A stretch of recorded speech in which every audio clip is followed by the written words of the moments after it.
चिरंजीत सिन्हा जी पूछ रहे हैं। ये पूछ रहे हैं कि अगर डेली बेसिस पे चार्ट प्लॉट कर रहे हैं, तो उसमें अगर हम 200 डे मूविंग एवरेज का इस्तेमाल करते हैं ट्रेंड को देखने के लिए, तो क्या जब वीकली बेसिस पे हम प्लॉटिंग करें, तो क्या 200 डे को फिर 40 हफ्तों में वापस कन्वर्ट करना चाहिए, या वीकली देख रहे हैं तो भी वहाँ पे 200 वीक मूविंग एवरेज को देखना चाहिए फिर? देखिए, कोई भी चीज़ इतना डेफ़िनेटिव नहीं होता है। सब चांस लेने की बात है कि एक छूट गया तो दूसरा। आपने देखा होगा कि जब मार्केट गिरता है तो जितने आपके बाद के एनालिस्ट आते जाएँगे, वो एक और नया सपोर्ट लेवल लेके आते जाएँगे, एक और नया सपोर्ट लेवल लेके आते जाएँगे। नॉर्मली यही देखते हैं ना आप।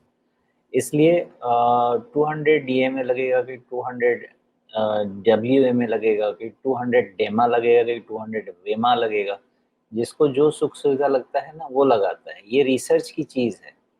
तो आप इस पे जितना भी बैक टेस्टिंग करेंगे किसी भी स्टॉक के साथ और किसी भी फॉर्मेशन के साथ, तो उस पे जो जितना अच्छा काम करता है, वो लगाएँगे। वेमा ही क्यों डब्ल्यूएमए ही क्यों? आप मंथली भी लगा सकते हैं।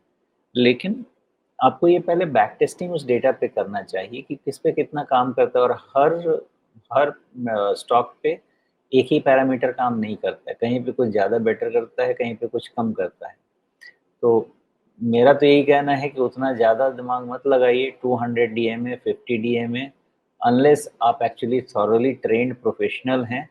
ये वेमा और डब्ल्यूएमए इन सब की प्रॉब्लम को छोड़ दीजिए। एक चीज़ को ध्यान रखिए कि जब भी आप वेरी शॉर्ट टर्म देखते हैं, तो शॉर्ट टर्म में क्या है, आपके पास जो लेटेस्ट डेटा रहता है ना, उसका इम्पोर्टेंस ज़्यादा होता है बिकॉज़ आपको ट्रेड्स जल्दी मूव करने होते हैं ना, आपको मतलब आपके स्टॉप लॉस से जल्दी ट्रिगर होने चाहिए सो दैट आपका नुकसान ज़्यादा नहीं हो। इसलिए जब भी आप 9 डेज़ देखें, 20 डेज़ देखें, इसमें आप डीएमए की जगह डेमा देख लीजिए, जिसको बोलते हैं डेली एक्सपोनेंशियल मूविंग एवरेज। तो शॉर्ट टर्म जैसे 9 डेज़, 20 डेज़ इसमें ओके लगता है मुझे। लेकिन लॉन्ग टर्म में जितना आप स्मूथ करेंगे डेटा को उतना अच्छा रहता है, इसलिए लॉन्ग टर्म में डीएमए देखना चाहिए और ज़्यादा चीज़ों को कॉम्प्लिकेट करना नहीं चाहिए। इससे अच्छा है कि अगर आप पहले जाइए उसका फंडामेंटल समझिए और उसके बाद जाके आप डीएमए लगाइए तो सक्सेस रेट ज़्यादा रहेगा। 200 डीएमए फेल हो गया इसका मतलब इनफ है कि यहाँ पे कुछ ना कुछ प्रॉब्लम है, उसको समझने की कोशिश कीजिए। यहीं पे काफ़ी हो गया। अब उसके बाद वो 200 डब्ल्यूएमए पे जाके रुक जाता है, वो डिफरेंट चीज़ है, लेकिन उसको आप वहाँ पे रुक जाएगा कोई गारंटी नहीं है, इसलिए आप पहले जाके उसका वैल्यूएशन समझिए, उसका आने वाला कैश फ्लो समझिए, फिर आप वेमा और डब्ल्यूएमए या एमएमए इन सब पे जाइए। नहीं तो चीज़ों को अननेसेसरी हम कॉम्प्लिकेट करेंगे। जी। नहीं तो फिर जो इनकी समस्या है कि अगर हम वीकली चार्ट देखने की तरफ चले जाएँ, तो फिर उसमें किस तरह के इंडिकेटर को सबसे ज़्यादा प्रोमिनेंस दें? अगर हम डेली देख रहे हैं तो ठीक है, वहाँ पर 200 डे मूविंग एवरेज काफ़ी एक एस्टेब्लिश्ड इंडिकेटर है लंबे अवधि के लिए। उसी तरह का अगर एक पैरेलल हम वीकली चार्ट पे देखना चाहें तो क्या हो सकता है? सब एक्चुअली यही कहते हैं ना राजीव जी, हर जगह पे लोग चांस लेते हैं। ये लेवल पे आके सपोर्ट लेगा, फिर ये टूट जाता है तो नीचे लेवल पे सपोर्ट लेगा, फिर वो मैं टूट इसको जाता है। दूसरे तरीके से पूछता हूँ। 200 डे हाँ, मूविंग एवरेज आम तौर पे ये मान के हम चलते हैं कि ये लगभग 1 साल का आपका ट्रेंड बता देता है। उसी हाँ के बिल्कुल। पैरेलल में अगर हम वीकली चार्ट पे चले जाएँ, तो क्या 50 या 52 वीक मूविंग एवरेज लेकर के चला जा सकता है? 50 भी लोग देखते हैं, 40 भी देखते हैं। कई जगह आप 40 वीक्स का भी देखते हैं, 50 वीक्स का भी देखते हैं। ये इंडिविजुअल चॉइस है, इसमें कोई हार्ड एंड फास्ट रूल नहीं है ना। इंडिविजुअल चॉइस है, तो जैसा मैंने समझाया था कि देखिए अब कैसे होता है, 1 हफ्ते में 5 दिन का ट्रेड होता है, ठीक है? तो जो लोग देखते हैं शॉर्ट टर्म का, कोई 9 दिन का देखता है, कोई 10 दिन का देखता है, तो उसमें 2 हफ्ते वाली चीज़ कवर हो जाती है। अब महीने के 20 दिन के ट्रेड होते हैं, कभी 22 के भी तो होते हैं, इसलिए कुछ लोग 20 डीएमए देखते हैं, कुछ लोग 25 देखते हैं, कुछ लोग 26 भी देखते हैं।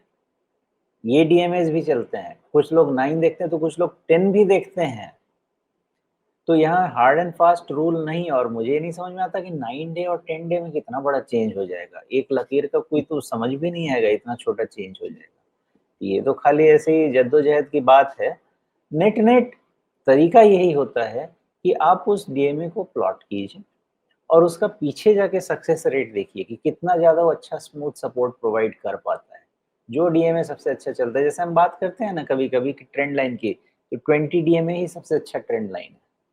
तो जितना हम पास्ट में जाके उस डेटा को देखेंगे ना, कितना वो सपोर्ट दे रहा है, नहीं दे रहा है, पास्ट में क्या 40 वीक ने ज़्यादा सपोर्ट दिया है या 50 वीक ने ज़्यादा सपोर्ट दिया है, तो उस तरह के स्ट्रक्चर देख सकते जी, हैं। एक अभी बिल्कुल। लेटेस्ट वाला ही कोई एग्ज़ाम्पल ले लेते हैं ना, जैसे हमारा निफ्टी ही ले लीजिए, एग्ज़ाम्पल लेके समझ लेते हैं। तो अब 200 डीएमए निफ्टी का आप देखिएगा, तो नॉर्मली आप देखिए और थोड़ा ही पीछे चले जाइए। नवंबर 24 को चले जाइए। 200 डीएमए इटसेल्फ आपको बता रहा है कि अगर बार-बार ब्रीच हो रहा है, एक बारी ब्रीच हुआ, वापस आया, दूसरी बारी ब्रीच हुआ, तो फिर सँभल नहीं पाया। इसका मतलब ये है कि आपके पास 200 डीएमए इटसेल्फ की वैलिडिटी बहुत ज़्यादा है। तो यहाँ पे भी आके जो आपको मैं बोल रहा हूँ कि 24,000 उस 200 डीएमए को थोड़ा-सा फैक्टर कर रहा हूँ बिकॉज़ कुछ और भी चीज़ें आ रही हैं वहाँ पे।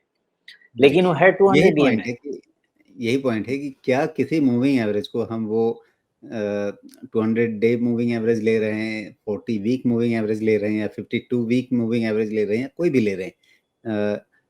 मूविंग एवरेज के साथ कुछ और चीज़ों को भी जोड़ना या 1-2 चीज़ों को कम से कम और जोड़ना, वो महत्वपूर्ण होता है या सिर्फ़ मूविंग एवरेज के हिसाब से भी ट्रेडिंग की जा सकती है?